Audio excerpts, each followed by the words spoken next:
What's the most difficult thing that you've been through? What emotions are connected to that experience? And do those emotions get expressed or do they get stuffed down inside to stew? What if God designed us to feel deeply? In the story of Adam and Eve, they experienced some soul shattering losses. And I wonder what we could learn by exploring those. Hi, I'm Megan, and I am just a regular person using the Bible to navigate life struggles, search for meaning, and find healing and happiness. In this video, we're going to explore Adam and Eve losing both of their sons. One murdered by his brother, and the other to his sin that led him astray. When we look at these realities in a broken world, it can be really uncomfortable to sit with it. But it's important because it makes our need for a savior more of a reality. And maybe we can find some hope during the heartbreak. Let's get into it. Susanna Wesley is most likely a name that you don't know. She lived a long time ago from 1662 to 1742. But her story offers us a powerful example of a Christian woman who embraced her emotions in a healthy way.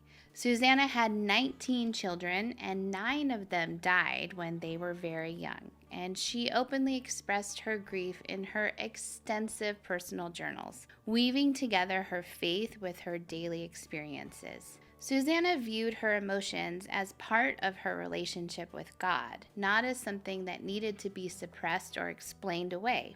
Susanna's emotional honesty created an environment in her family where they communicated openly, which led to close-knit relationships and emotional health for everyone.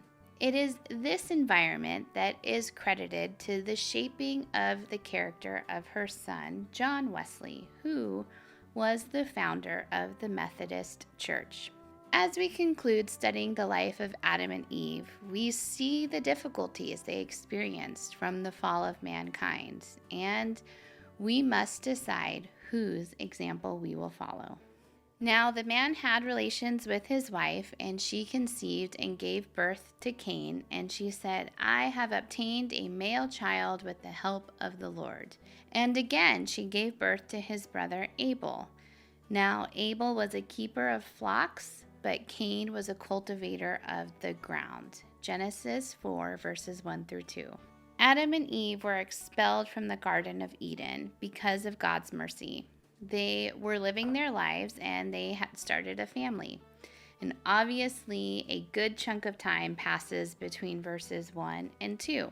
There are 2 sons, and within these verses, they are born, they've grown up, and they have their careers. So we know nothing of how they were raised or what they were taught, except that they would bring offerings to the Lord. What this tells me is that at the very least, Adam and Eve taught them that there was a God. Maybe Adam and Eve were diligent in telling stories at nighttime while around the fire and looking up at the stars. Stories about the Garden of Eden and their Creator and what it was like to walk with Him in the cool of the day.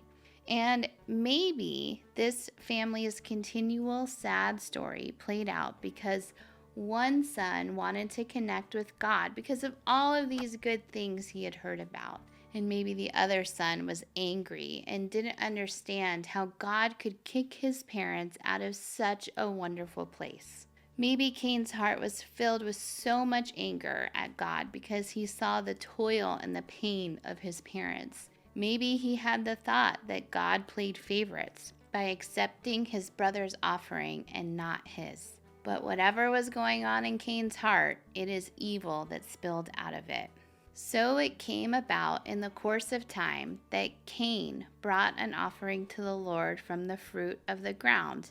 Abel, on his part, also brought an offering from the firstborn of his flock and from their fat portions. And the Lord had regard for Abel and his offering, but for Cain and his offering he had no regard. So Cain became very angry, and his face was gloomy. Then the Lord said to Cain, Why are you angry? And why is your face gloomy? If you do well, will your face not be cheerful? And if you do not do well, sin is lurking at the door, and its desire is for you, but you must master it. Cain talked to his brother Abel, and it happened that when they were in the field, Cain rose up against his brother Abel and killed him. Genesis 4, verses 3 through 8. Why God preferred Abel's offering to Cain's is unknown, because later in the Old Testament, both animal and agricultural offerings were accepted by God. It is quite possible Cain's sacrifice was rejected because Cain's heart had rejected God. We are designed to have emotions, and the Bible is full of stories of people feeling their emotions in different ways. God can handle our emotions, but we need to check our hearts and not allow our feelings to change the truth of who God is. The rest of Genesis 4 is filled with heartache. The Lord confronts Cain in verses 9 through 12, and Cain follows in the footsteps of his father by not taking responsibility for his sin. The Lord issued the consequences of the first murder. Cain was cursed, and he would no longer receive a crop from the land, causing him to be a restless wanderer of the earth. From one choice, Cain lost his home, his brother, his family, his relationship with God, and his career. So it's no wonder he cried out, "My punishment is more than I can bear. Today you are driving me from the land, and I will be hidden from your presence. I will be a restless wanderer on the earth, and whoever finds me will kill me." Genesis 4, verses 13 through 14. In his last interaction with Cain, God extends mercy, telling him he would be marked so that he wouldn't be killed, despite having done murder himself. And then in verse 16, it says one of the saddest things. Cain went out from the Lord's presence and lived in the land of Nod, east of Eden. At the end of the chapter, we are brought back to the parents, Adam and Eve, closing their story with Eve giving birth to another son, in which she says, "God has granted me another child in place of Abel, since Cain killed him." Despite the soul-shattering pain Adam and Eve had experienced through disobeying God, being forced to leave their home, the turmoil God never wanted them to experience, and losing both of their sons, there is hope. God saw their pain and gave them another son.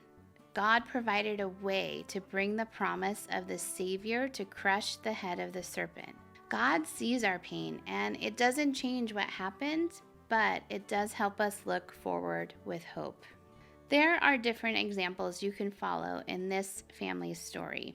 Are you going to follow in the path of Abel and bring your sacrifices and emotions to God, trusting He is good? Or are you going to follow in the path of Cain and allow your emotions to stew into bitterness and hatred for God and those that love Him? It is my hope that despite living in this fallen world that brings the hardships and the heartbreak that we experience, that we can follow Abel's path, like Susanna Wesley did. At the end of her life, out of her 19 children, only 8 were alive. Yet she experienced her heartache in a healthy way by not allowing it to change the truth of who God is. May we foster our hearts to allow us to experience our emotions as part of our relationship with God, and not something that needs to be suppressed or explained away. If this video gave you some things to ponder in your life, I would love for you to leave me a comment and let me know how I can be praying for you. Until next time, remember, you are loved and created with purpose.